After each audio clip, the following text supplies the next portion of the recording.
He tau pōti anō mā Kahurangi Carter, e hiahia ana kia whakakākāriki te rohi pōti o Ōtautahi hei te whitu o mema.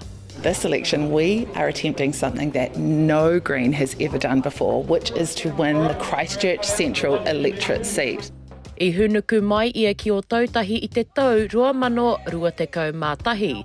Ka mutu nā te kaha ākina o Chloe Swarbrick, I whai ia I te ara tō rangapū I te tau 2023, me tana whai I te tūranga te kaumawha o te rārangi pāti. We've already seen changes to New Zealand with this newly formed government.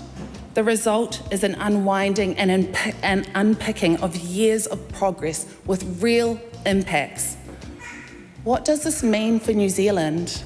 Over the last 2.5 years in Parliament, it's been a privilege to fight for Christchurch to be heard in the halls of power, and I've also advanced laws on the Good Samaritan drug law reform and also for our artists, and that's mahi I'm really proud of. For these babies and for every generation after. I o nā mahi hei mema pāremata, kua roa nei e ia e kōkiri ana mō ngā motika mō ngā tamariki, ngā hāpori Takatāpui me e rātu kaupapa, me tana hiahia kia haere tonu.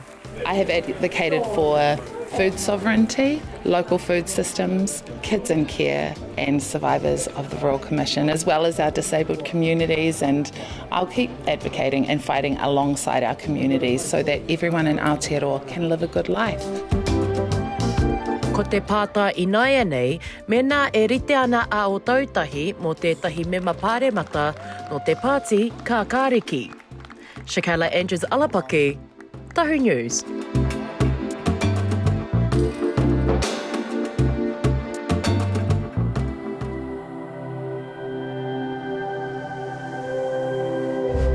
Ko te reo, te take.